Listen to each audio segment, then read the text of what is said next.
Wasn't that Gen 8 reveal awesome? And now, coming to you live from atop the Lavender Town Radio Tower, it's the one, the only, P.U.C.L Podcast.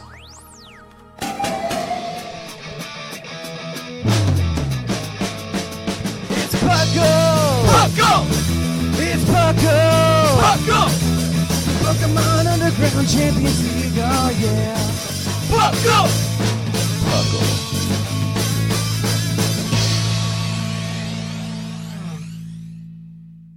And welcome to the 388th episode of the P.U.C.L Podcast. I am your host, who has done too many of these shows, Trainer Thatch, here today with my sleuthing co-host. We have the fluffiest detective herself, the fluffiest Whimsicott. Who is not shady at all, and who has the plot all figured out. I feel like anybody had the plot figured out, but we can get there later. 10 minutes in. And then I didn't mean the plot of the movie, I meant the plot of this episode. And then we've got the lying Linian. Lying's a bad word. You don't lie. You're actually very honest. Yes, Thatch, I have never ever lied to you. I don't believe that part, but that's fine. But welcome to the show if you're new. Welcome back if you're old. This is the P.U.C.L Podcast, of course standing for the Pokemon Underground Champions League, a show where we talk everything Pokemon, from the video game to the trading card game to even the movie industry now in Detective Pikachu. And this is guest starring Ryan. Our show today is guest starring Ryan Reynolds. Not at all. I wish it was. That would be a beautiful, beautiful thing to try. I wish one of us could, make a convincing Ryan Reynolds impression, at least. I don't know that that's possible. I feel like he's the only man that can do that. I'm just going to throw that out there. There's gotta be at least one guy. There's at least one Italian. One Ryan Reynolds to rule them all. But welcome to the show. We're gonna talk to you today, of course, about the Detective Pikachu movie. We've all seen it by this point, and if you haven't, unfortunately, there will be spoilers when we get to the topic of the episode today. So do keep that in mind if you do plan on seeing the movie later on and you don't want it spoiled for you. Unfortunately, the movie does a very good job of doing that itself, but that is fine. And so we will continue ahead anyway. So without further ado, though, what have you guys been up to?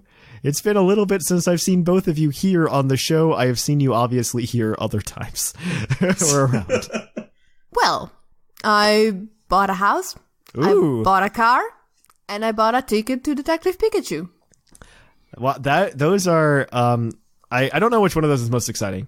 Right? I don't know either. I don't know. It depends. It depends on how big the house is, and if there's a Detective Pikachu themed room.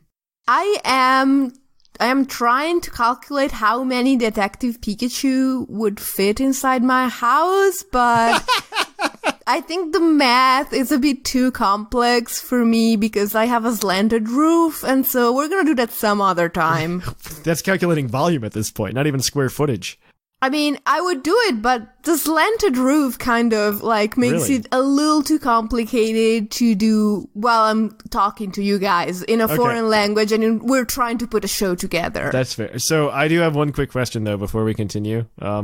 So in Italy, we call the space in the house square footage here in the United States. What do they call it in Italy? Is it just square area or square meters? They because just do square meters? we have a functioning, system of measuring stuff. I mean, it's very intuitive to say that 12 inches is a foot, and then from there, 5,200 or 180 feet is a mile. That's very intuitive. I'm not going to make the usual joke I make about Harry Potter money. It is Harry Potter money. You are absolutely right. I think the only thing that makes sense are maybe our units of weight and volume, is because those are at least all it's a base 8 system. Which, as we all know, we are little gray men from the planet Vega 7X, and we have 8 fingers, so... Yeah, we have 8 fingers. Thumbs aren't fingers. They're not technically fingers. At least it's a base 8 system, and not I don't know, does 12 go into 5,180? I don't know the answer to that question. 12 would be much better base for numbering systems. It's just that we have the wrong number of appendages on our appendages. It turns out, Linian? Yes. It turns out 12 does not go into 5,180.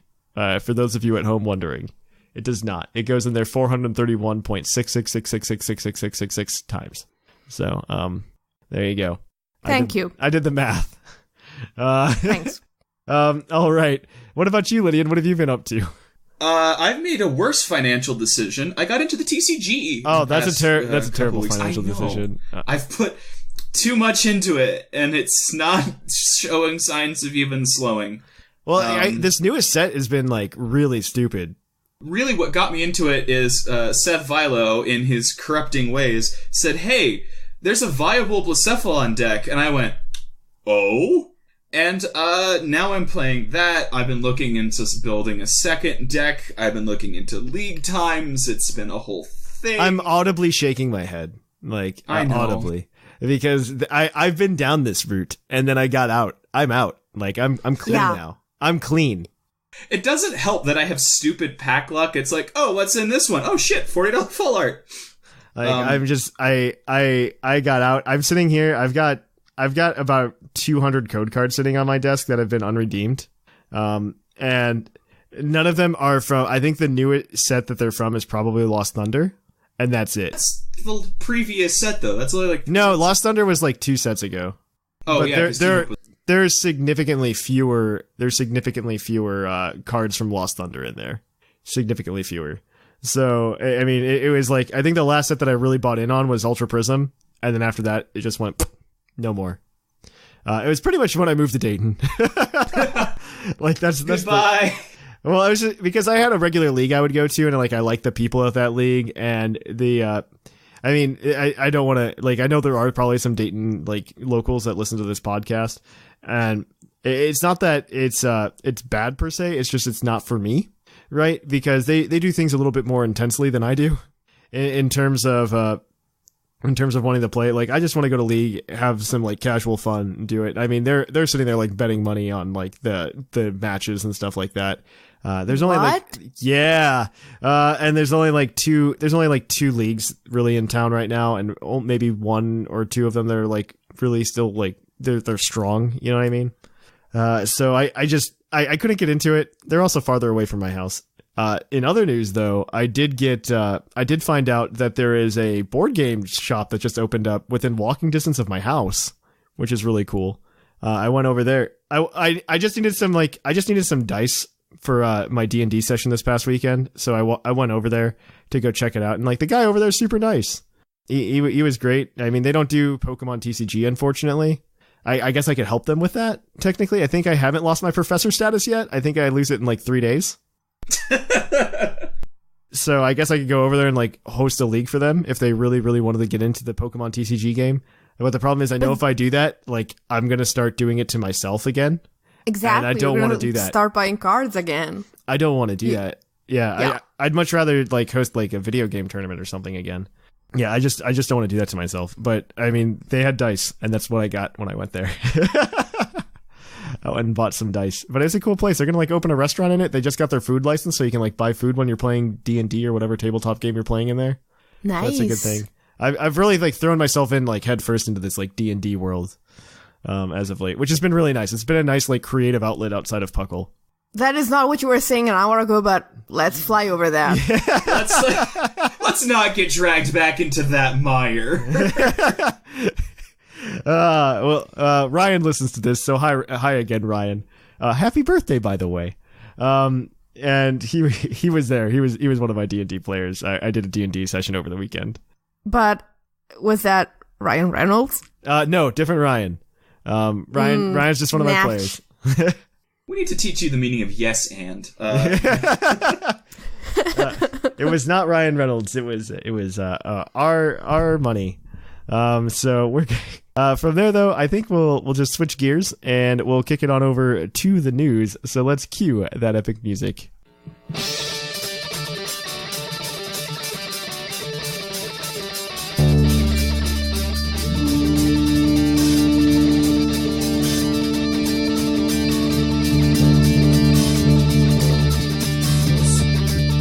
Live from the Lavender Town Radio Tower. This just in. And in the news, we have a few things to talk about. First of all, the Detective Pikachu movie came out, and it's actually favorable reviews. We'll talk about it later. Moving on. Pokemon is working with the app developer DNA. If you are unfamiliar with who DNA is, DNA actually collaborates a lot with Nintendo. They've collaborated with pretty much every single first-party Nintendo mobile game that exists. Fire Emblem Heroes, Miitomo, Super Mario Run, Animal Crossing Pocket Camp, and the upcoming Mario Kart one that's coming out as well. So DNA actually focuses on building all of the Nintendo branded mobile games. And it has been announced during the investor briefing this past week that Pokemon is also working with DNA as of right now to develop a mobile app. So it's not going to be available until March of next year. And I'm wondering what it is. I don't expect it to be anything super exciting. In the back of my mind, I go, man, it would be really cool if it was the mobile version of Pokebank. And that would be a really cool app to get out, but I don't think that's something that DNA would really focus on since they've worked on things like I said, Fire Emblem Heroes, Super Mario Run, and Pocket Camp. Yeah, they do actual games. Yeah, they do actual games. I would really like to see, because that would be perfect timing, or just about the timing you would expect us to get Pokebank at this point, because they always make us wait longer than we should. Yeah. For the post-bank meta, which is good and bad. Because bank's going to happen. We all know this. It's going to happen one way or the other. You're going to get bank. I think they're going to have to do something where you connect your phone to your Switch though, just to sync accounts or something like that, or sync you with your 3DS. 3DSware that turns your Pokemon into QR codes you scan with your phone. So they got rid of 10 a day. They got rid of some stuff on the eShop from the 3DS. The 3DS is definitely dying. We know this now. They've got nothing planned for it, and nothing's really happening with the system. No new iterations. Anything like that. And especially when Pokemon comes out, I feel like that, we had the meme when X and Y came out back in 2013 of here's the PS Vita's coffin, and it was Pokemon X and Y. And I think Pokemon Sword and Shield, we can similarly say, here's the 3DS's coffin. Honestly, I keep forgetting it's not going to be out on 3DS. We've been on 3DS for so long that it's both the best and the worst thing. Because I think we have so much possibility on the Switch. I am very upset that the fact that right now the Switch has maybe a 6-hour battery life. Yeah. And that's what really bothers me, because I really want to play these things handheld. And I want to be able to take it on a plane, take it on a long flight, play Pokemon, right? And not only that, it bricks if you use a third-party charger.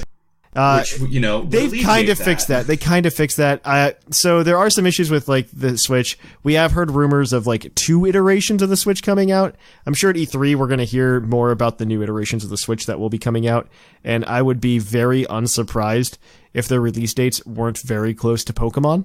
Oh yeah, definitely for if they're doing a handheld one, a more handheld one, and it's coming out this year, it's going to come out the same day as Pokemon. I don't know about that, just because Pokemon is absolutely coming out. What did I say? It's late November. The 22nd or something. The 22nd of November. Because the last time they did it was when they released the 2DS alongside of Pokemon X and Y, because the 2DS was literally just a Pokemon machine. Exactly. And, I don't think they'll wait until November to drop a new console. I think they would definitely. I think they would do it in October. At the latest. I think we would see, new Switch iteration at this time. I'm just curious to see what the new Switch iterations are. I'm sure by now, because it's been 2 years, we probably have better battery capabilities. So we can go ahead and say, hey, you have this high-powered Switch, this performance level Switch, but it also still has a longer battery life. If I can get both a longer battery life and a nicer Switch out of it, I'm game. I'll buy that one, hands down. I will go trade in my old one, or even just keep it and try to homebrew it, and go get this new one. Right now, a problem with the Switch is that it's big and it hurts my hands, and it's also not something you can slide into your purse or your pocket and be sure you're not going to break it. So I agree with that on both fronts. I'm okay with carrying around the larger Switch, but I understand from your point of view, I want to be able to just slip it in my pocket. And that's something you can do with the 3DS. And I do want people to go back in time just a little bit to 2011. When the original 3DS dropped. The original 3DS only had a battery lifetime of 5 or 6 hours. It was absolutely awful. And so this was the same system that we saw Pokemon come into. Granted, I think we had the 3DS XL by then, which did mitigate a lot of those problems. The 3DS XL came in and had a longer battery life and was just overall just a better system. Yeah. So if you were going to buy a 3DS at the time, just buy the XL. Don't buy the standard version. And they eventually phased out the standard version. But I just want to, like, the Switch has this 3 to 6 hour battery life, and I'm sure when we get the next iteration, it'll come to something like, oh, it's a 7 to 10 hour battery life now, right? Or maybe even like 5 to 8. Something like I can handle 5, like on high settings. You know what I mean?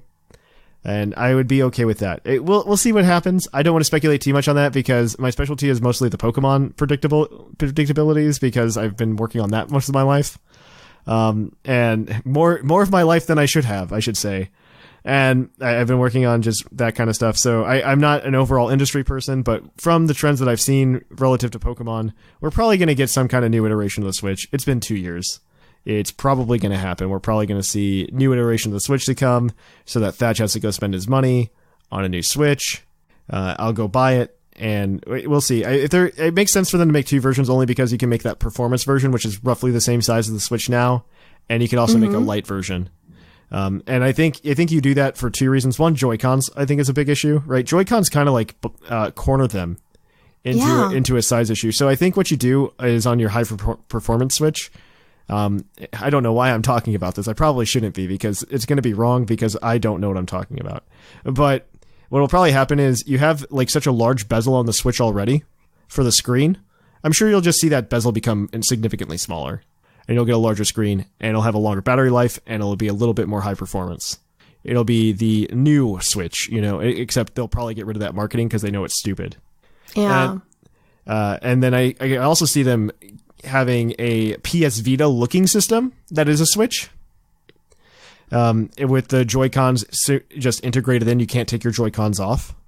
That are for people like you that want to fit it in your pocket and want to be able to carry it around. Because I think the Joy-Cons just don't allow it. And if you're trying to shrink the system or change the size of the systems, your Joy-Cons don't work. And absolutely, they're not gonna kill the Joy-Con market. You know what I mean? They just quoted the Joy-Con the accessory market for the Switch as like a huge part of their income. I bet. And it's selling just fine. And so I don't think they're going to want to try to kill off Joy-Cons. Just give me cool Sword and Shield Joy-Cons, though, by the way. Like, if there's a new Switch version, I want there to be, like, cool Sword and Shield Joy-Cons. One's just an entire sword, and the other's just a giant shield. It's very unwieldy, but it looks so good. I'd be okay with something subtle like they did for the Pokemon Let's Go Pikachu and Eevee. Like, that was a really subtle way of making the Joy-Cons theme that way, just changing the colors. I think that's done very well. I think they can do something similar with Pokemon or Sword and Shield. Granted, I would hope that it would be more generic Pokemon rather than being like I picked up the 3DS for Sun and Moon with the Solgaleo Lunala. That's my main 3DS, and like that's okay, but I don't know. I feel like that's too specific to a generation, and as a fan, I don't think that ages super well, and I want a more generic Pokemon look. And so if they give me like a Joy-Con that's somehow like styled like a Pokeball, right? It's like white on the top. One red and one white. Yeah, one red, one white, or even just cut it in half the coloration or something like that. That's fine with me too. I would be okay with that. I would prefer that than being like, oh look, the legendary's on your Joy-Con. Which is probably what they're gonna do. Which is probably there's gonna be a red and a blue one with the legendaries on it, right? And I'll still buy it. Like, that's the problem. I mean, I won't, because you will pry my Pro Controller out of my cold, dead hands. But, it's nice to have options. I can't play with the Pro Controller on an airplane comfortably. That's all for me. Because, like, when you go on longer airplane flights, I like to play my Stardew Valley. Okay? Stardew Valley turns airplane flights into no time at all. All right. We're going on too much. We literally only talked about DNA. We didn't talk about anything else. What else was there? I guess there was... Pokemon Go started doing a Detective Pikachu event where Snubbull, Bulbasaur, Psyduck, Jigglypuff, Flareon, and Charizard, I think, pop up more often, and the raid bosses have changed. You can also... And Apom is there, and it's shiny. That's true. Apom also. And you can actually... the raid bosses changed. You can go look that up. They changed slightly, and it's more Kanto-themed. Unfortunately, I'm sorry. You can also get Detective Pikachu in the photo game instead of Smeargle right now. So you have Pikachu with the detective hat, because that's what people wanted. That's what the people wanted, guys. I mean, it's really cute because people have been catching it and then taking pictures with the Detective Pikachu when they go to the movie theater. It's really cute. Okay, that's cute. And the other thing is the next Fun with Pikachu Funko Pop came out. It is the Sweet Days Pikachu, and it's Pikachu having a picnic, eating a Pekka berry, and it's kind of adorable, as are all of these figures. You can check that out at PokemonCenter.com. And for Puckle news, a few things. I think gym leader applications are open until... Oh, wait, actually, they close at the end of today, I think. Or at the end of Sunday. So it's too late for you. Sorry if you haven't filled it out. And we still have that rolling staff hiring application if you want to be an audio editor or a video editor or a writer for the website. We're actually the 3 people that matter for that. And so you go fill that out and you'll talk to one of us about what's going on. It'll be a really good time. Other than that, though, I think that's everything. Summer League does start up soon, though. Summer League starts up the week of Memorial Day in the United States. So it'll probably start the 27th of May. So if you want to get into Summer League, we have 9 weeks of badge collection. It's a really good time. You can collect some Puckle badges for Summer League. If you get 8 of them, you go to the tournament. And if you win that tournament, you win a copy of Pokemon Sword or Shield, your choice. So definitely consider that, guys. All right, that is everything from me. We are going to kick it on over to Puckle's Poke Quiz, where we're going to quiz your co-host on their innate Pokemon knowledge.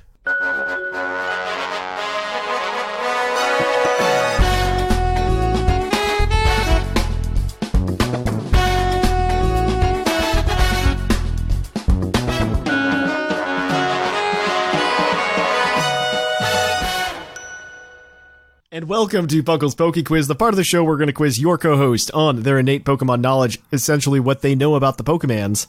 And so today we've got 5 questions.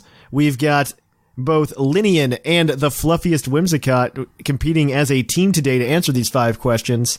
5 questions, each worth 1 point apiece. One of them has a bonus point attached to it, and they have a hint that they can use as a lifeline to help them solve one of the questions if they can't figure it out. However, if they get all the questions correct without using the hint, they can get a possible total of 7 points by cashing in that hint for an extra point. This segment is brought to you by AnimeGravy.com, your one-stop shop for everything anime. A ton of cool anime art over there, and these guys just help support the show. They're fantastic people. We like working with them. So go check out AnimeGravy.com if you want to get some cool anime-styled art. So, these guys are competing in a race to 30 points with their fellow co-host. The first one to get there will get $20 of TeePublic credit to buy something of their choice. I think Scrawn won the last one, and he finally decided that he's just going to buy Set the Tapestry. Aww. So that's happening. Yeah, isn't that sweet? Yes. So now Seth can wear it as a cape when he escapes from that wedding to come to PuckleCon. So... We're going to go ahead and we're going to jump right into these questions that came from our Discord server. You too can submit questions over on our Discord server in the trivia channel. So our first question is, what is the most powerful non-Z move that does special damage? Is V-Create special? No, it's physical. Oh. I think it might be Light of Ruin, but it's like unreleased. I'm going to say released moves to be clear then. Okay. Well, then we get... Do variable powers count? That's a very good question. Okay, so... Printed base. What is Magirna's move called? Like flower something? Fleur cannon? Fleur cannon, yes. That's pretty high up there. Isn't only like... isn't Mind Blown? Isn't that higher? Oh, yeah. It's totally Mind Blown. Yeah. I mean, I can't think of anything. So I guess that's my final answer. Mind Blown. Yeah, I think you're right. Mind Blown is unfortunately incorrect. Aww. The answer is actually Prismatic Laser. I believe... Ooh. Oh. Mind Blown, I believe, only does something like base 150. And Prismatic Laser is base 160. Oh. Well. Yeah, Mind Blown Close is base enough. 150. Yes. Most things are base 150. That's what I mean, I thought so. I thought Mind Blown might be a little bit over. So. Okay, all right. So 0 for 1, but that's fine. You'll probably get this next one. I mean, there's only so many ways you can solve this next one. So in the first 2 generations of Pokemon, it was actually consistent the order that they put the Pokemon on the desk in front of you to select the Pokemon from. for your starter Pokemon. And so this question comes from the Discord server, and this particular user wants to know, what was the type order from the left to right of the starter Grass, Pokemon water, fire. on the tables? On the tables. Grass, water, fire. That is unfortunately incorrect. No! Really? The answer is actually fire, water, grass. From left to right. Charmander. I feel like that is a lie. He did his research. He watched YouTube videos. That's what he said. That's what he claimed.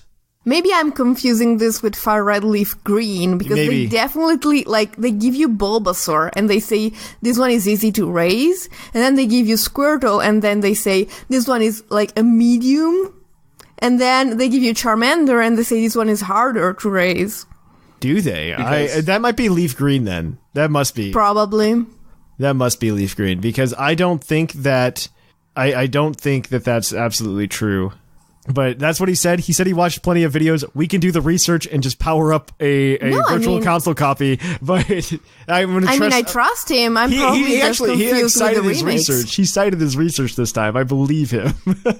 I absolutely trust him. I think I was mistaken because I remember this being the case in Fire Red Leaf Green. All right. So this next question is the Pokedex question. I like doing these. These are a lot of fun. This one comes from, again, Uncle Oshawott. Its Pokemon Sun entry reads, when the weather grows warm, they form groups and swim upriver. This site serves as a poetic reminder that spring has arrived. Who's that Pokemon? So in spring, they swim upriver together? Yes. I mean, I'm just trying to think of things that are in Sun and Moon. I mean, there is no salmon Pokemon, so... Yeah. No, that'd be an interesting Gen 8, Pokemon. here we come. I mean, Scottish salmon is tasty, but whatever.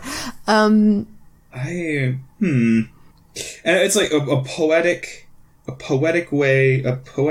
passing of the... Because I'm trying to think of pretty water types. Yeah, but, I mean, is Love Disc in Pokemon Sun and Moon?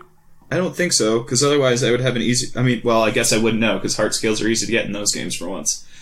I'm gonna need an answer. My knee-jerk is Goldeen. Do you have a better... Let's go. No, let's go with that. You've followed me so far and we've failed abysmally, so... Goldeen is correct. Wait, what? It is Goldeen. It's Goldeen, yeah. All right, so this next question is your bonus point, and because I'm a gracious god, this will also include a redemption point. So there's a possible total of 3 points you can get by answering this question. Hopefully you've read the Pokemon manga, or at least kept up with it. Come on! This is from the real Eevee. So this is 3 answers. So in the Pokemon manga, Red, the titular character of Pokemon Red, Blue, Green, Yellow, and he's also in the Leaf Green, Fire Red saga, and I think he comes back again at some point as well. After in that, Heart Gold Soul Silver, yeah, he comes back. Yeah, he comes back somewhere else, and so he has caught a number of legendary Pokemon, 3 to be exact. And if you can tell me which 3 legendary Pokemon he has actually caught, I will give you a point for each. 1 for each. So I have. He does not own these anymore, but he has caught them in the past. I should make that clear. Right. I mean, it's like Ash has caught so many Pokemon, but doesn't really have all of them. So I remember there being a battle with Mewtwo and a giant spoon, and he was maybe saving Green or something like that. And by Green, I mean Blue for our Western audiences. So I think he did end up catching Mewtwo that one time. And maybe? There was I think you're right. Because you can't do a 1990s manga without catching Mewtwo. Has to be one of the birds. Probably. But by birds, do you mean Articuno, Zapdos, and Moltres? Yeah, I do. Like Gen 1 legendary birds. Okay, so there's one I do know. I haven't read the manga, but I have gone on Cerebi anime bio binges. Ooh. That's the right way to read the manga. Fair. The only thing that I remember was I was looking through his team, and mostly I was just giggling at the names the nicknames, to be honest. And I remember going, oh, this all tracks, and then right at the end was Deoxys. And I went, what? Okay, that's fun, so that then. one I know. I don't... Wasn't there a whole thing about, like, ice mask evil people? There was, which is why I kind of have the faint impression that the legendary birds were actually, like, used by those evil people. And so I don't know that he ever, like, caught one of those. I guess? I'm gonna need answers. Let's use our hint. So it is... So you did get Mewtwo right, and you got Deoxys right. Those are both right, so that's 2 points. So I'll just let you cash those in. So there's one more left. It is a legendary bird, and I don't know how to do it without giving it away. I'll say it wasn't for his color's namesake. It Okay, wasn't. so was it Moltres? I mean, I don't want to like make it too easy. So it was either Zapdos or Articuno, so one of the two. So, it's either that he caught Zapdos because he went to the power plant and there was a thing with Pikachu, or like he rescued Pikachu, Articuno from Lorelei. So He didn't have Pikachu. That was Yellow's whole shtick. he did have Pikachu. That was Yellow. That was Yellow's first Pokemon. Was Red's Pikachu. Oh, that's what that was. That was the passing of the torch. It wasn't his starter. His starter was a Poliwhirl. But But that's what I thought. But okay. Well, I still think that Pikachu would have done the Zapdos thing. I'm betting it would have been Articuno. okay, point. so you think like he rescued like the Articuno from the evil people or something? Whatever happens in the manga, I have no idea. But I think by process of elimination, it's gotta be. I actually read it, and I think actually at one point, Red gets like his hands frozen, and yeah, it's kind of. I needed the answer. Articuno. Articuno is correct. So what happens is in Gold, Silver, and Crystal, Red, Green, and Blue all join forces because Team Rocket ends up making this abomination where they combine Articuno, Zapdos, and Moltres into one Pokemon. Oh, I didn't remember that. And then they get split, and then they end up battling Lugia and Ho-Oh, and Red ends up being in charge of Articuno during that battle. So there you go. It's done. All right, so that gives you guys 3 points. So you guys are at 4 today. You caught up. You're 4 for 4 now. You can pretend. And so our next question, as always, is the base stat question. And I want to know what fairy type Pokemon has the lowest base defense of all fairy type Pokemon. Ooh. Flabébé comes to mind. It does come to mind, but actually, like, the Flabébé family is fairly defensive, although it's more on the special side. Yeah. Mime Jr. also comes to mind.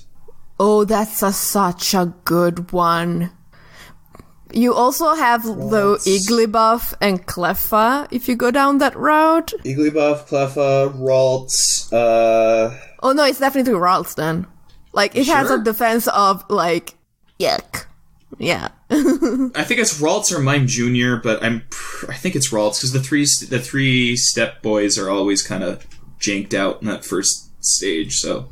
I mean, Ralts is not a baby Pokemon, and Mime Jr. is, but Mime Jr. is not like a baby Pokemon from Gen 2. Yeah. So, it's I would say it's probably Ralts. Yeah, and Clefairy, that line is Clefable are pretty defensively oriented, and Igglybuff probably has something because they're spongy. Ralts is probably right. Yeah. It's Ralts or Igglybuff, but I'll say Ralts. Ralts is unfortunately incorrect. The answer is Igglybuff. It is Igglybuff. But that you guys got 4 points today, so that's not terrible. I mean, that's definitely not terrible. You're doing all right there. Trivia scores moving right along. Also, it's just the beginning of the trivia score, so you guys have plenty of chances to catch up with your fellow co-hosts. There's actually a 3-way tie for third, or a 4-way tie for third now. At 4? At 4. So let me give it to you. Actually, don't I have 5 points? Because I wasn't getting corner. I have not been counting those points. Oh, I should, but then it's just so much work because I always forget one and then it's too far back and I forget which ones I forgot. In first place right now with 7 points, we have Seth Vilo and Sublime with 7 points. Followed up in a 4-way tie for third, Basket Snag, Whimsicott, and Linian with 4 points. And bringing up the rear in 7th, we have Sigma with 2 points, and everybody else has yet to get on the board. So come on the show, guys. Get good. Fight me. Take my trivia. All right, so that is going to be it. We are going to switch gears and head on over to the topic. Hey Puckalonians, it's Sublime Manic. Can't get enough of your favorite flip-flopping podcast? Then check out our social media. You can find links to our Facebook, Twitter, Reddit, and YouTube all from our website, pucklepodcast.com. And you can join our Discord to hang out with your favorite hosts and other Puckalonians. Also, check us out at twitch.tv/thepucklepodcast. And if you have an Amazon Prime account, consider subscribing to our Twitch channel. You can also check us out at YouTube at YouTube/PucklePodcast. And we also have a Patreon if you're able to give anything at patreon.com/PucklePodcast. And welcome to the topic. Our topic today is going to be Detective Pikachu and the movie. I mean, I don't know what to say. Be warned, right now, this is where spoilers start. We're going to talk about this movie. If you want to see this movie without knowing about the plot and what we think about it, you should probably stop listening and go to like 25 minutes from now. also, make sure you have not played the Detective Pikachu movie and that you cannot recognize Ryan Reynolds' general body shape. Or hands. You know, I didn't catch that. I just figured that had to be the plot. Like, I was like, if you play the game, it's like pretty heavy-handed. Like, this is what it is. Like, Pikachu is his dad. They don't finish the plot in the game. No, they never. Well, because they want to leave it open for Detective Pikachu 2, Electric Boogaloo, and Pikachu. So you can play Detective Pikachu in that way, and you can play another version of the game, and it's done. But it like, okay, so let's break it down. I give this movie, just like overall, just like as a heads up, like a 6.5 out of 10. That's like solidly where I stand. I think it is better than an average movie.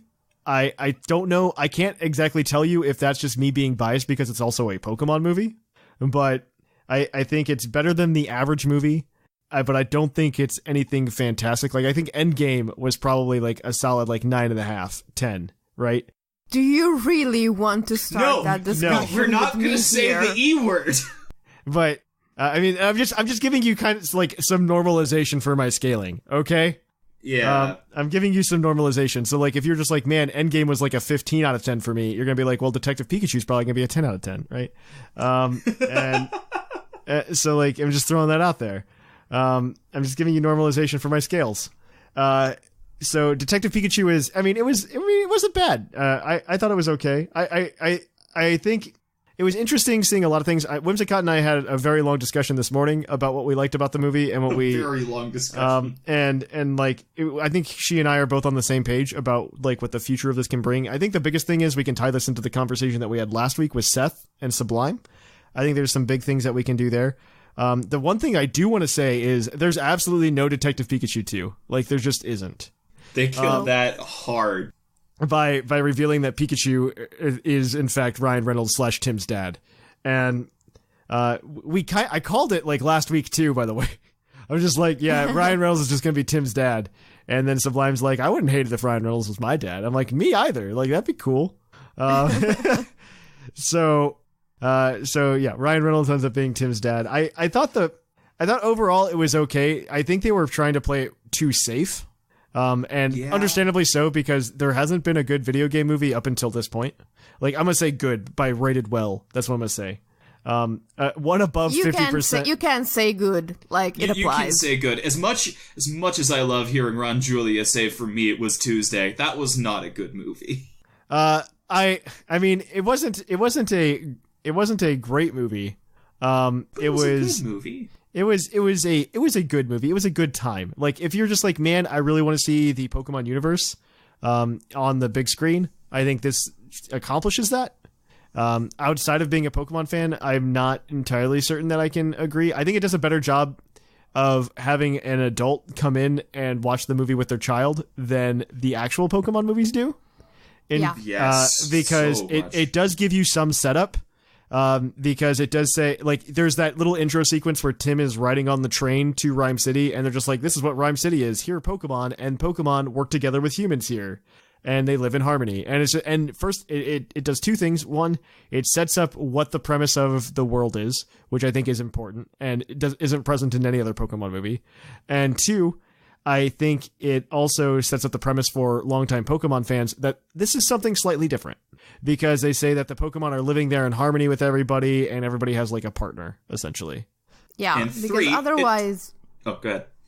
Because otherwise, you expect, like, Pokemon battles and all of the stuff with Cubone at the beginning, you expect the entire movie to be that.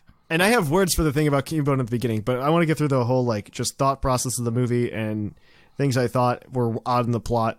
I think a lot of the motivations in the plot are very confusing and very weird and not very well thought through. I mean, I followed it, like, because they... I followed it. I thought like there were a couple of things where, like, you have to just make, like, a couple leaps of faith that people are just crazy. Yeah, right? Like, and like, why does he that, think this is the right move? Yeah, because, like, he was just all of us. So first of all, like, they introduced her like, this is the guy that founded the city, and you're just like, oh, that's the bad guy. Yeah, that's him. That's him. There's the bad guy right there. Old British guy, bad, and so you get there, and he's just like, I forget his name. I already forgot his name. And I remember his son was named Roger, because I was like, Yes. that's a weird name. Howard. His name was Howard. The last name's somewhat important, but I forget what it is. Clifford, that's it. Howard Clifford. And so he ends up leading Tim on this adventure to go find his dad after he finds the talking Pikachu. Ryan Reynolds has some funny quips. There's definitely a lot of adventure movie cliches in it, which are fine. I mean, I think one of the things is, like, have adults enjoyed this movie? Like, I don't think anyone under the age of 15 could recognize the Home Alone joke. That's true. I was like, why do I know this? And then it clicked, and I was sitting there just giggling. All the adults were losing it. All the kids had no idea what was going on. It blew my mind. They had some pretty deep digs in there. I think they just let Ryan Reynolds, like, ad-lib most of this movie. They had to. Because probably, but the Home Alone joke, like, I probably didn't get a lot of the quips and jokes because I saw the Italian dub of the movie, which is a whole nother story that we can maybe get into later. But the Home Alone clip was like, that movie doesn't exist. It was made for that one scene in Home Alone. I know. And when I saw it, I lost it. I lost it when I saw that, though, because I was just like, I can't believe they put that in there. It was great. And the garbage chute stuff with just straight Star Wars. Yeah, it was great. It was really, really good. In that regards, I just think when they got the plot going, I feel like they didn't go far enough with the premise. I think there were just, like, moments where it's just like, oh, this could be awesome, and they just didn't quite get there. I think. Go ahead. Yeah, I think I know what you're going to say, but go ahead. Yeah, I think there is a precise instant in the movie when you can really see they realize this is a children's movie and you have to wrap it up within a certain amount of time because children are goldfish. And, like, he's carrying the wounded Pikachu into the forest, following the Bulbasaur and the Morlo, and it's a magical moment, and then slam! The plot is back, Mewtwo is there, right? And you have to wrap everything up and not necessarily explain it too much in detail because you need to get some of the scenes out, and then the entire last, like, half hour of the movie is like, okay, but wait a moment.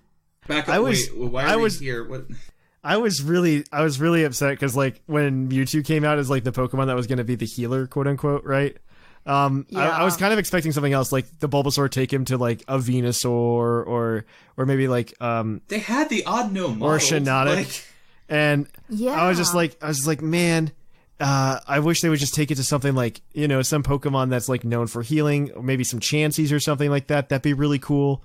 That would be a deep dig. And I was just like, man, this will be a really cool scene. We'll get, like, a little bit more Pokemon integration. Tim will be like, yeah, Pokemon aren't so bad. I do need a partner. It'd be really cool. And then there's just like, no, this is Mewtwo. It's here. And we're gonna get, like, the rest of the Mewtwo line that that we thought we were supposed to get, but we're very confused because now Pikachu's healed. It's all very confusing. Exactly. I was expecting a moment from like the second Pikachu short with the Blossom dancing and all that. I think it was one of two things that happened. One, it was we need to wrap the story up because they're just like, we can't have longer than a 2 hour. We don't want a 2 hour runtime. And they were just trying to compress the plot because that's what happens. It kind of just goes into like high speed mode after they catch Mewtwo. And I think I think that was probably the issue because it kind of felt rushed at the end. Very. And it did. And what was so weird to me was they spent so much time in the beginning on things that never pay off. So right? And it was, I was like, okay, so I really like the Cubone scene at the very beginning. It's cute. At the same time, I would have vastly preferred a quicker version of that and then another 2 minutes to pace out the ending of the film. Like they had a lot of setup that just didn't work. I'm gonna disagree, and you can, but ugh.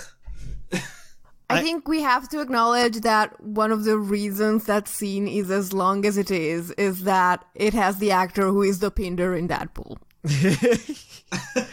A little bit. I think the other thing that's really important about that scene is that, one, it establishes for everybody who's a Pokemon fan, this is the Pokemon world.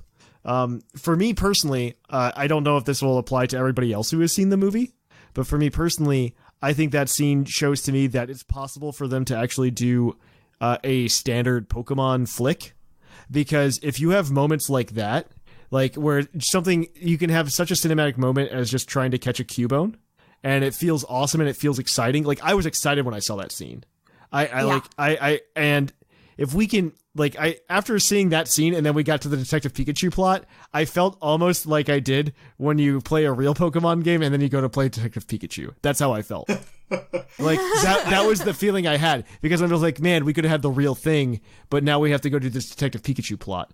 And see, I had almost the reverse feeling, because I came out of that scene going, that was a weird break I didn't really enjoy, but the detectives, like, when they start spoofing the film noir, like, they have the she almost comes in like a femme fatale reporter, and that was hysterical to me. I thought it was great, but I was like, this is what I wanted when I came down, and when I sat down and saw this kind of slapstick Cubone, I was like, I think you were trying to expect something more detective-y coming into it, and that's fair, given the premise. The movie's called Detective Pikachu, and it's about to be about solving crimes, right?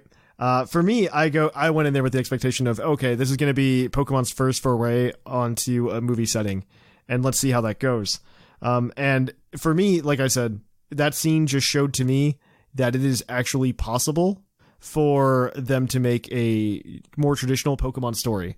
I don't think you do something like where they collect gym badges, but I think you do something more, if you really want to do something, you do something kind of like what you do with the movies, except you make it less of just a full-length Pokemon episode, and you give it a little bit more of a solid plot.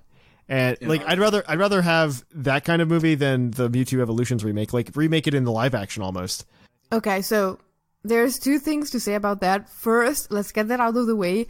Now that Mewtwo is in this movie, the Mewtwo Evolution movie is gonna look terrible. Absolutely. So bad. Absolutely. So, a little piece about that, though. The one thing I loved about this movie was that they got so much right. Like, they could have gone ahead with the Mewtwo thing and just, like, been like, yeah, Mewtwo's here, of course. But they went as far to go, they inserted the little detail, and this little detail did so much for me, was that they go, this is Mewtwo, a Pokemon that escaped from the Kanto region 20 years ago. Yes. Yep. That little detail, that line, I think was probably one of the, if not the most important lines in terms of just being true to the Pokemon franchise in that entire movie. Yes, and like, we didn't get this in Italian, but I heard that in Japanese, in English, Mewtwo has a bit of a Japanese accent. I guess so. I mean, it's hard to tell because, like, they put a distortion over it. It's like two voices, and one of them is Japanese. It's kind of like that. And, so, first of all, that's awesome because Kanto is Japan. And second, when, like, you see the region that Rhyme City is in, I think the map actually matches the map of the Galar region. Okay, so it does. And, I mean, so let's go to Birdkeeper Toby videos, because Birdkeeper Toby is British and he loves Britain. If there was like a redneck patriotic version of like an English person like equivalent. There that would are, be I just don't know Birdkeeper the Toby. slang. Yeah, it's Birdkeeper Toby. And he looked at the clip of Rhyme City when Tim comes off the train and he sits there and he goes, "This is downtown London," and he literally maps downtown London onto it. I mean, but that one is because they shot the movie in London. That is true. Like, that was a practical concern, whereas the overhead view of the region is pure CGI, and they made the Rhyme City region the Galar region, blatantly. I'm okay with that, because maybe we get some kind of tie-in. love it. Maybe we get some kind of tie-in. Even if we don't, maybe there's like some cool mentions. Pokemon's really good about trying to tie in everything now, because I mean we had the Ash Ketchum tie into the video game finally. We've had we've just had a number of things, like the manga gets tied in a lot now. The anime got tied in again in Omega Ruby and Alpha Sapphire. It's getting tied in all over the place, and I'm okay with them tying in Detective Pikachu into the video game universe. Like I said, it wasn't a bad movie. I mean, there's definitely predictable plots. Like as soon as like. The thing that came out of the blue to me was Howard Clifford goes, "I'm going to put my body in Mewtwo, but then I'm going to put everybody else's body into their that Pokemon." was a left turn. And I was just like, What was that about? I'm like, and I think that- the only answer I found online is like, look, we tied in Mystery Dungeon somehow. I think. my thought is more, you have to make that jump from, oh, he's just crazy, right? Like you just have to make that jump. Like so they have the whole thing where it's like he had a rare suffering disease. So what the movie kind of leads you to believe is he realizes that what he wants to do is fuse himself with a Pokemon. He creates a city where people are going to live in harmony so that they will have a Pokemon to fuse with.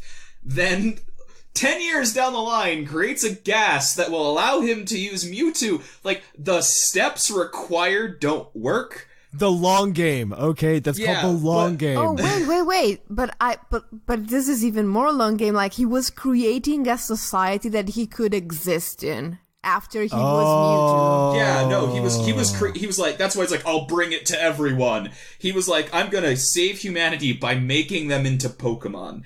And it's weird pull, but that's what I thought they were going for. But that is actually, like, so legimerant, if that is even a word in English, that we didn't get that while watching the movie. Maybe the plot was too high level for me. And I mean, I made that mistake. It was so high level that it came back and it was simple. Exactly. It was like a super simple plot, and it had some elements that were really not fitting for a children's movie, because it was a kids movie mixed with a noir movie. I wish we would have gotten more Tim and Lucy moments than we did. Because I feel like we only really got the one. I wish we would have, like I said, I wish we would have gotten more, because like at the end he's just like, "Oh, you're gonna make me fight the girl that I have a crush on or whatever," and it's just like, but you've been together for like 2 scenes, like. Exactly, but to be fair, he didn't say he loved her. He said he was attracted to her. That's true. He just, yeah. I'm very much okay with the level of romantic stuff in the movie being very, very low, because that's not what the movie's about. Exactly. It's about Detective Pikachu. It's about Detective Pikachu, and if you want to say that the main character needs to have a meaningful relationship in the movie, it's all in the absence of the relationship with his father. So... It was, I mean, outside of that, I think it was really good. I wish we would have gotten more battles, man. Like, they gave us so many, like, tastes in this movie of, like, what we could have had. Like, we got the Cubone catching thing, which was, like, a taste. And then we've got, like, the underground battle arena, which, again, was still just a taste, because, like, as the battle's about to start, they're like, "Here's plot!" And they crack open the gas and they give it to the Charizard. And I was like, oh. And I was like, now it's all plot. And so that happened.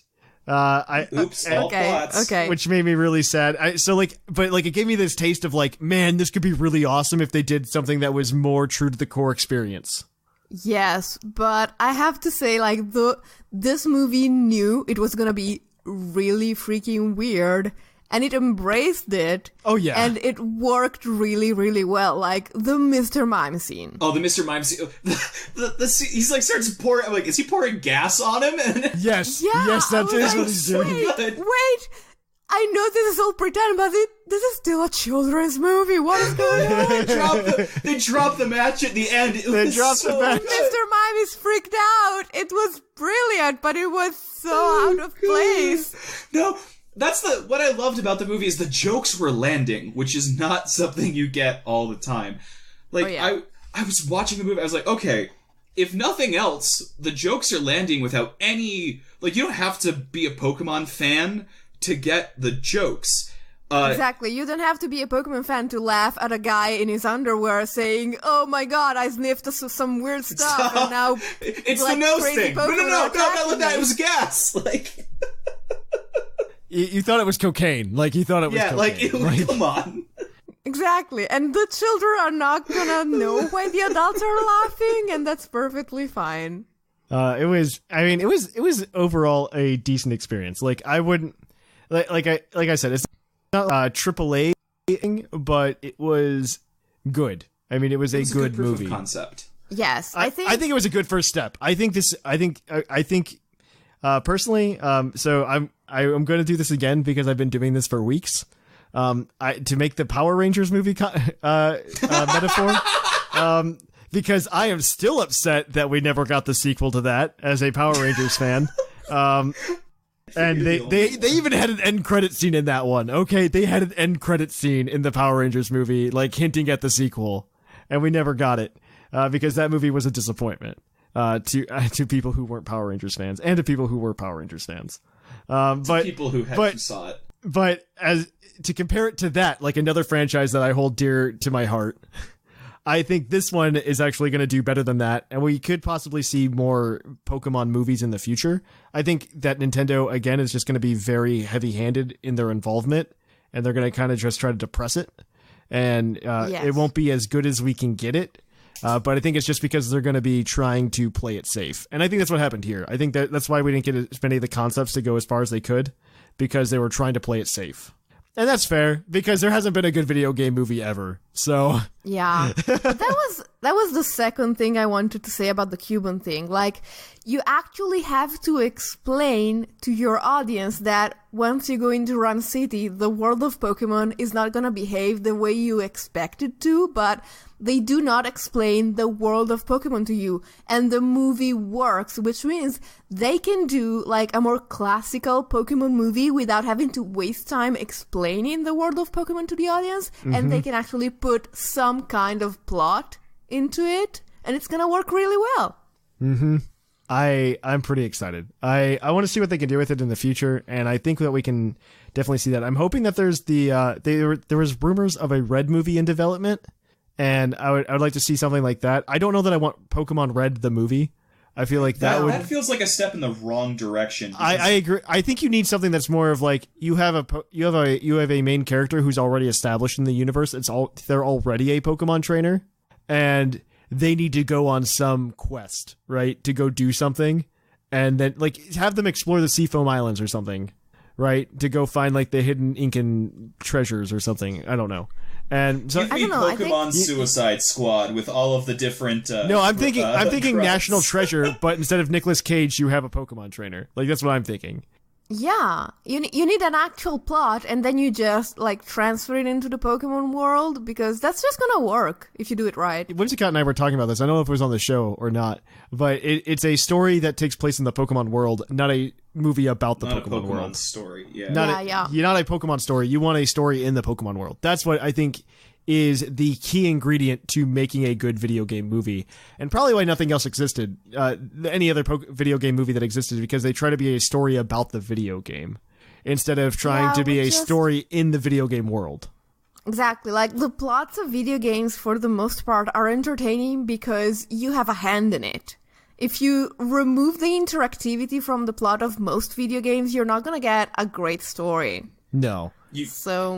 Most games are written either to basically encourage your participation, or they're written in such a way that it excuses gameplay loops, right? Like Pokemon really isn't a game where you're going out to solve the story. The story exists as a framework to take you from increasing difficulty challenges across environments.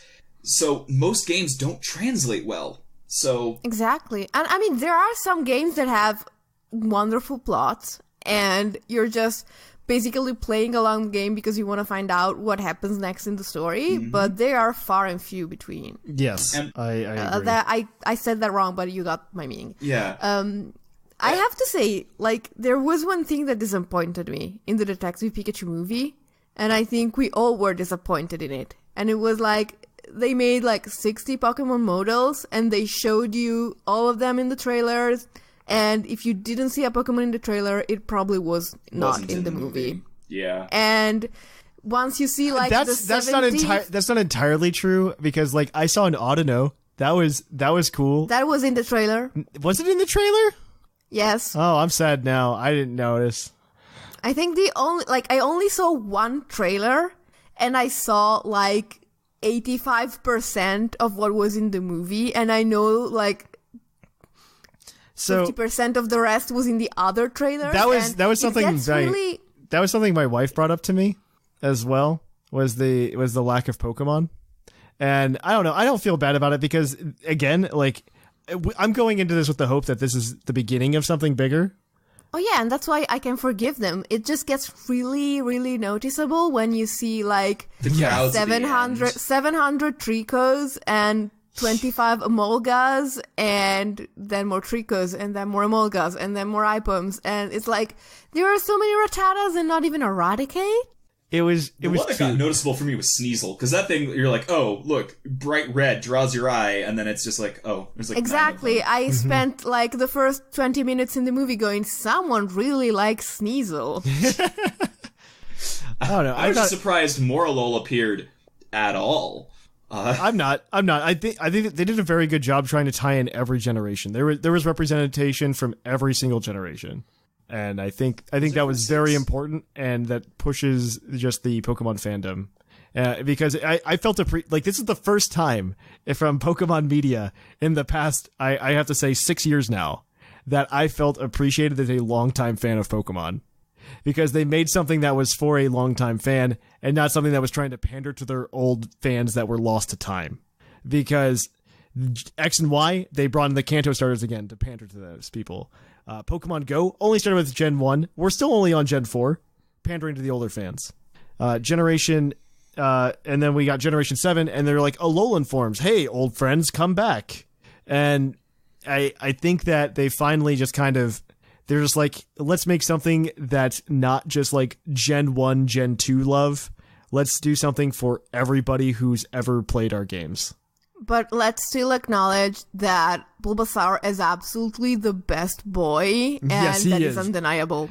I love how cute they were and how matter of fact they're just like, Lucy, you are not coming with us, okay? Okay, so I have a confession to make.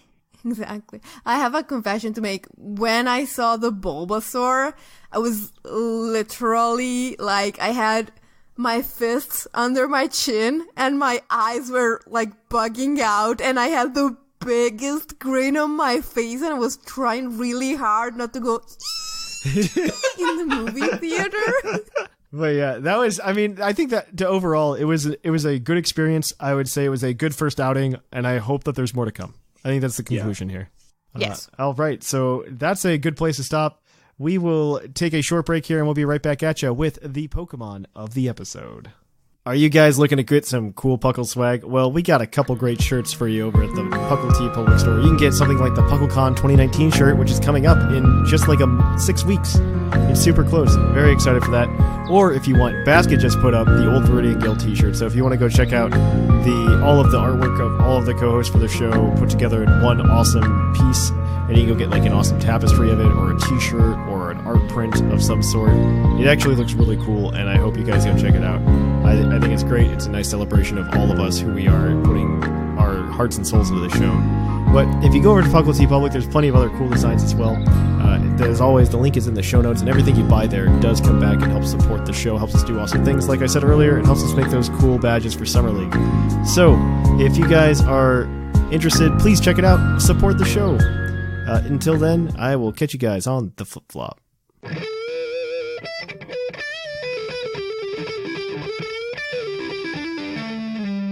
Poke of the episode.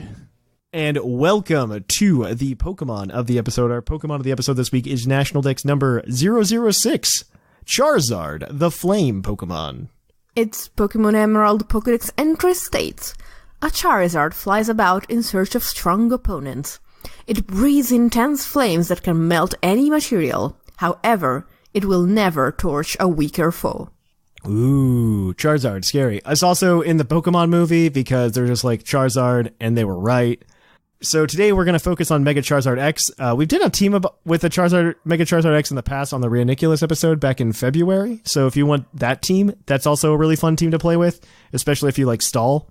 Thanks, Seth. He built it. It's really stally. I've played with it myself. I hate playing it because I just want to kill myself when I play stall. Mostly because you can always run into another stall player, and then if it's a stall v stall match, those last forever. Oh gosh, yeah. They just last forever. So let's go ahead and break down this team. I found a new team from the sample team set that'll let us just talk about all of the Pokemon that we've ever wanted to talk about, and I unpasted it for myself. But our first Pokemon here is going to be Mega Charizard X, obviously. This is pretty classic Charizard X. I think the person that built this team was he was a little scared when you're newer. This is kind of like my first competitive Pokemon team. And sometimes you can kind of get scared of using certain moves. And you can tell that with this team because you have Mega Charizard X, Charizard X, Tough Claws, 252 attack, 4 defense, 252 speed, Jolly Nature. And so he runs Dragon Claw, Dragon Dance, Roost, and Fire Punch. So Fire Punch is the big thing that sticks out to me here. Because it should be Flare Blitz. In all honesty, it should be Flare Blitz. Run Flare Blitz. That's the change I would make, is just run Flare Blitz. Roost Dragon Claw is a weird option to me as well, especially in the current meta. I'm not sure if this team was built prior to Zygarde being banned or post, but with Zygarde being banned, it is almost always smarter to run Earthquake so that you don't get walled by Heatran. Exactly, and especially if you have Roost, why would you not have Flare Blitz? Exactly. I think, again, like I said, I think this is somebody who just hasn't played a lot of Pokemon and isn't very comfortable with it. So let's get into some other team members here. I think this person also said, man, OU, let's do it. And they found Celesteela. And this is, again, pretty standard Celesteela. You're going to get the special defense boost here. 248 HP, 8 defense, 252 special defense, sassy nature, heavy slam, flamethrower, leech seed protect. This is just absolutely Celesteela. Absolutely standard Celesteela. It works, nothing to say there, but exactly. it is very safe again. And actually, the theme continues with the next two Pokemon. Yes. And you have Tyranitar with a choice band, which I love. It has 52 HP, 252 attack, and 204 speed, and Adamant Nature. You're gonna hit as hard as you can. Mm-hmm. But then you have Stone Edge, Crunch, Pursuit, and Earthquake. And it's like, you're not gonna be adventurous and try to predict that Landorus and have an Ice Punch on there. I mean, I like Pursuit, but it's just, it doesn't do anything crazy. I'm not saying that Ice Punch is a good option. I'm saying I want to see something along the lines of that. That's a very, very subjective view. I think this is an objectively good Tyranitar, especially in the context of the way the team was built originally. Like, the Dragon Claw is there instead of the Earthquake on the Charizard, so it makes sense to have Earthquake there. Because, again, there's nothing else here that can really beat Heatran. Heatran is a huge problem for this team. If you look through it. And, I mean, you have Excadrill on this team, which we'll get to, but Excadrill also can't reliably hit Heatran. Bring Air Balloon Heatran in. Air Balloon Heatran will 1v1 Excadrill. Yeah. Okay, you're absolutely right. I thought, okay, Charizard is gonna have Earthquake. Tyranitar doesn't need it. I think you can remove the Earthquake and put something else on it now that we've put Earthquake on the Charizard. On the T-Tar. Yeah. Well, we put Earthquake on Charizard, right? We got rid of Dragon Claw, put Earthquake. Okay. So we can remove Earthquake from T-Tar, put something on T-Tar. Gotcha. Yeah. There we go. What would you put? I mean, you could go for Ice Punch. I think that's really just super meta. Because honestly, Choice Band Stone Edge is gonna hit Lando just as hard. Like it's gonna hit. It's gonna hit pretty hard. Not after they intimidate, though. It's still gonna hit pretty hard. It's gonna hit a truck. Oh yeah. But Lando's gonna outrun you anyway, and he's gonna get you an earthquake off on you. The one thing I think this team no, I needs... mean you have to catch it on the switching. That's what I'm saying. This team doesn't have a lot of stuff that like works as a lure. That's true. I mean, it's not the best team in the world. It's got just fun stuff. I mean, the Excadrill looks really fun. Outside of that, I mean, this was again like a very my first OU team. I think it's just like, hey, let's take some good stuff, move on. But let's. I mean, speaking of OU, that's what the next. Speaking of good stuff. Speaking moving on. Exactly. Speaking of good stuff, you have Toxapex holding a shed shell. It has 240 HP, 192 defense, 68 special defense. We were trying to figure out what the benchmarks were here. We didn't make it in time. It used to run this, and I forget why. It used to run this though. I mean, if it used to, maybe that defense is enough to like survive an earthquake from Zygarde or something. Or 1,000 arrows, maybe. I doubt it. Yeah, 1,000 arrows. Sorry. So it has Skull, Toxic Spikes, Haze, and Recover. I think the most interesting part of the set is the Shed Shell. Yeah, it shouldn't be there. It shouldn't be there. Just throwing that out there. It should be Black Sludge. Like that's the answer. Yeah, I was wondering what exactly is threatening you with like holding you in, and I don't get it. Nothing is. I mean, that's the problem. Did they? Is this like pre-Doctorow ban? I don't know. Yeah, right. Exactly. Well. No. It's otherwise.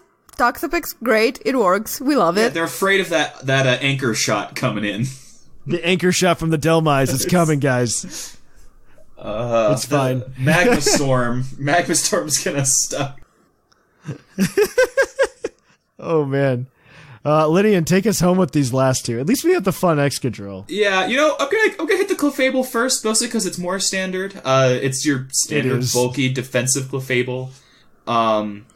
With knockoff, though. Yeah, that's a choice. It's got Stealth Rock.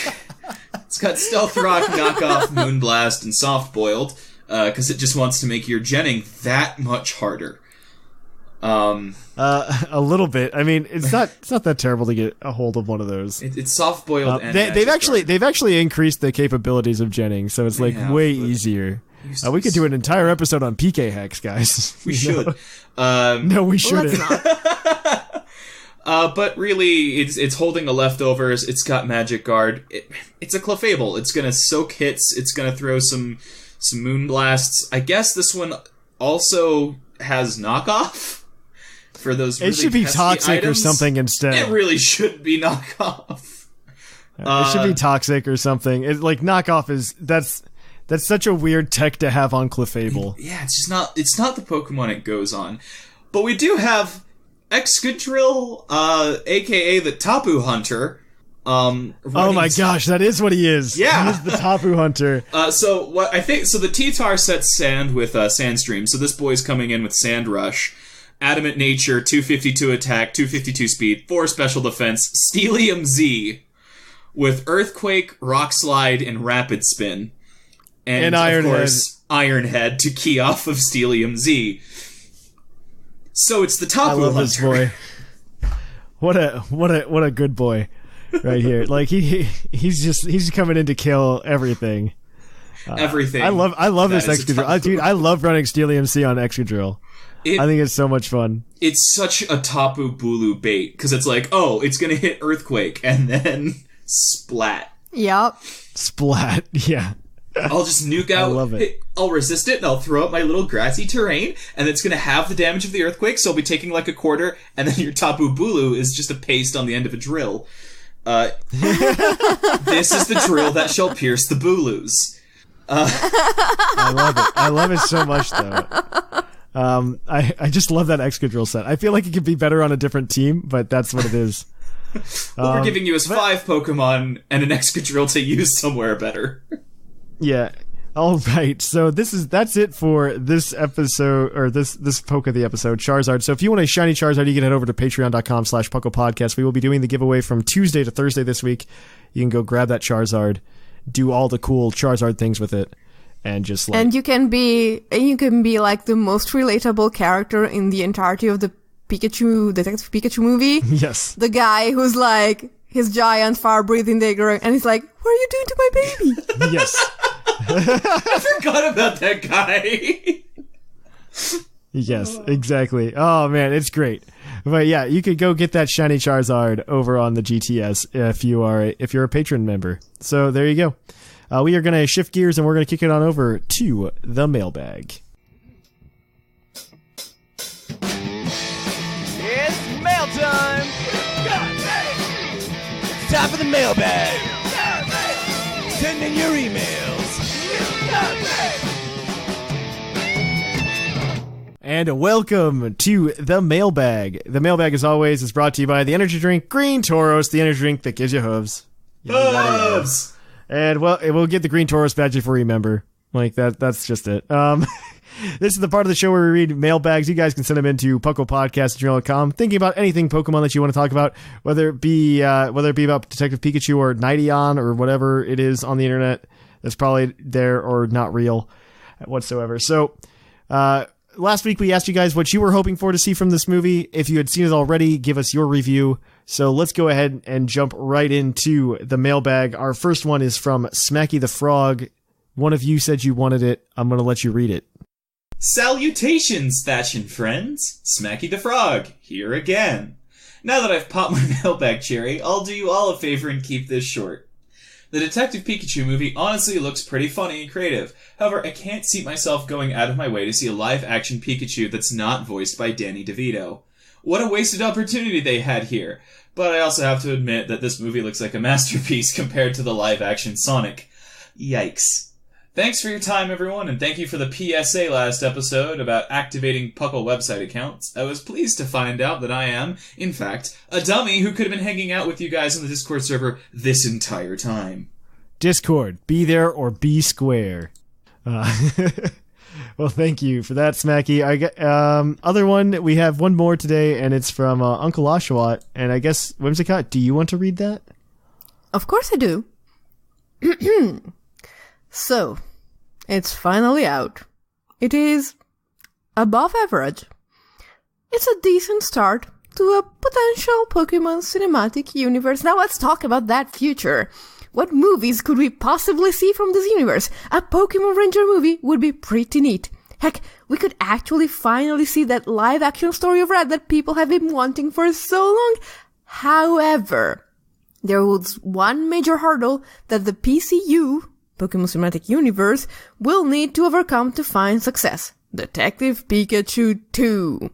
It's already in the works, and it already has a scriptwriter, Oren Uziel, the writer for the Sonic the Hedgehog movie. Let that sink in, and feel free to discuss. Love you all, Uncle Oshawa. So I need to verify that, because I don't think that's true. No. Because at the ending of Detective Pikachu, it is very obvious that there is no Detective Pikachu 2 Electric Boogaloo. Let's put let it this the way. people know, because we did say skip to the end if you didn't want to hear spoilers, so we won't go further. But that yes. seems kind of dead in the water, right? There is literally no Detective Pikachu at the end of Detective Pikachu. There is no Detective Pikachu. There goes the spoilers. There is no Detective Pikachu at the end of Detective Pikachu. That's the thing. Like, it just doesn't exist. Unless Bill goes crazy, and that's the plot. There's just not really a feasible way to get it back. It's just not real. Actually, that would be, like, pretty funny. Like, if for some reason Daddy Ryan Reynolds is, like, has to be stuck inside the Pikachu for the entire movie and he's complaining about it the entire time, that would be hilarious. This again? Guys, hire us. We have a movie for you. Yes. And here, we get James McAvoy to play Evil Bill and every other character in the movie. Yes. I don't know. I just really think that, I mean, it's not going to happen. I would love to see a different type of movie. Like I said, I think we've made our soft entrance into the Pokemon cinematic universe, and we can start to do other things with it.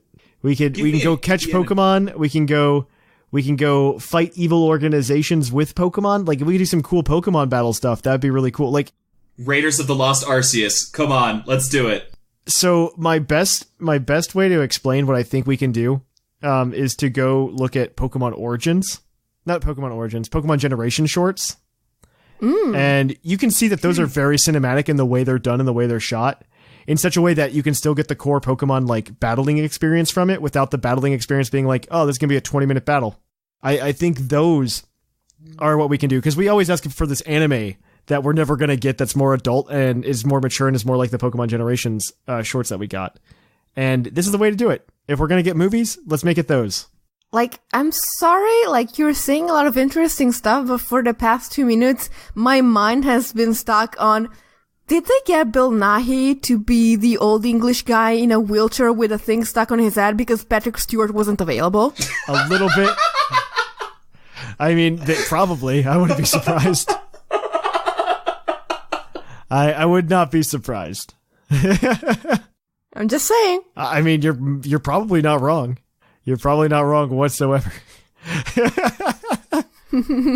So I don't know. I think that you could definitely do something cool like that, though. You could definitely go and you can just pick up some cool stuff like that. You could pick up a cool story that's already somewhat in the Pokemon universe and flesh it out to a really cool extent.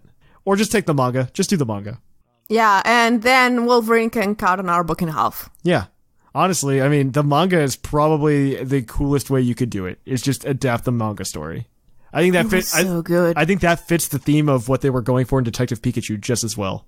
I mean, like Detective Pikachu was significantly quirkier in nature. I agree with that. But yes. I think that's just the way to go. Like, the Pokemon franchise is quirky. You embrace it. You love it. It works. Mm-hmm.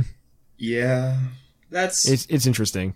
Don't mess with the formula. Don't try to do New Coke. New Coke will never work. Yeah. But yeah, that's kind of how I feel, and that's pretty much where I guess we'll have to end it. I mean, that's it. Those are the only emails we got this week. Send yours in to pucklepodcast@gmail.com. I don't know if Uncle Oshawott has the badge yet or not. I know Smacky the Frog does, so it is. I mean, if he wants it, he has to prove that Detective Pikachu 2 is in the works with a script writer that is. That's true. I need a source. That's not Screen Rant. And exactly, as Lucy would say. Yes. A source.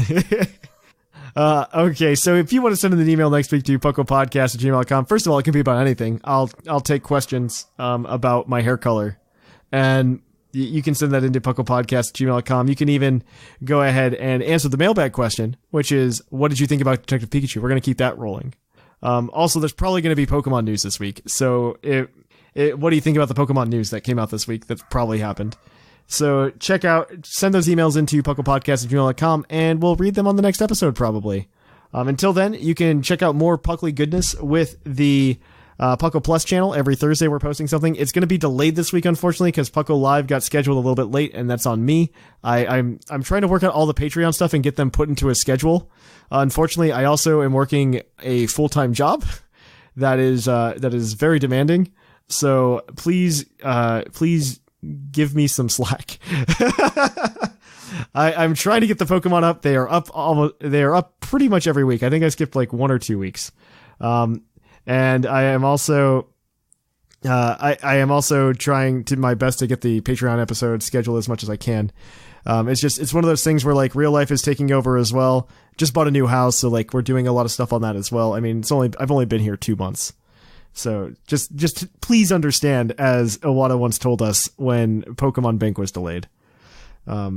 Just please cut me some slack. I'm trying to get all of these things done. I'm trying to get the bow cards done so the $10 patrons can get those sent out as well. So I think that is where we are, though. Check out Puckle Plus. Join the Puckle Patreon if you haven't already at patreon.com/PucklePodcast, where we give away all of these goodies. You can also support the show by watching us on Twitch at twitch.tv/ThePucklePodcast, where we do a bunch of cool like Pokemon battles. We're doing TCG stuff over there, so check out Twitch. You can subscribe to us as a Twitch Prime member or as just a normal member as well. We really appreciate any support you guys can give us there. You can also go to the Puckle T Public store and buy t-shirts of anything, including the PuckleCon shirts, which are awesome because PuckleCon's happening in like a month now. which is crazy to think about. So definitely go over that. It's going to be really exciting. You can meet such people as the fluffiest Whimsicott and Shamu, maybe. Whose hair is longer. You mean maybe? He's gonna be there with another box of fruit rolls. I hope not. I really hope not.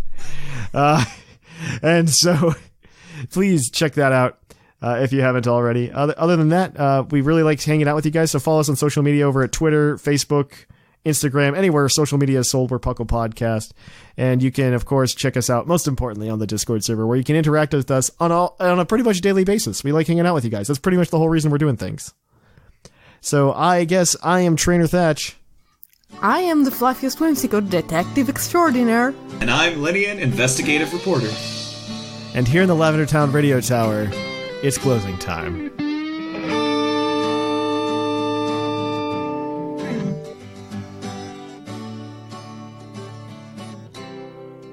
It's closing time in Lavender Town. Time to say our goodbyes. It's closing time. Farewell, my friends.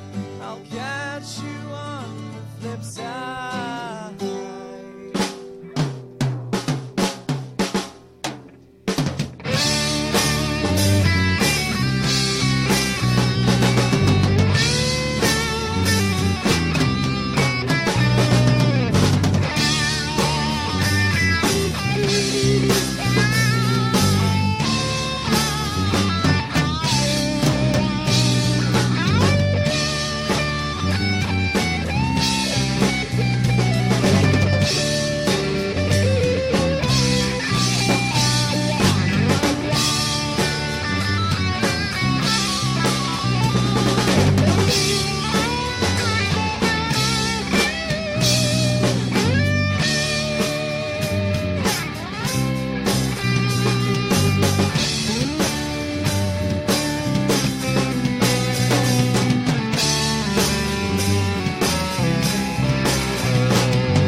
As always, we here at the Puckle Podcast would like to thank our patrons for supporting the show and making everything we do here possible.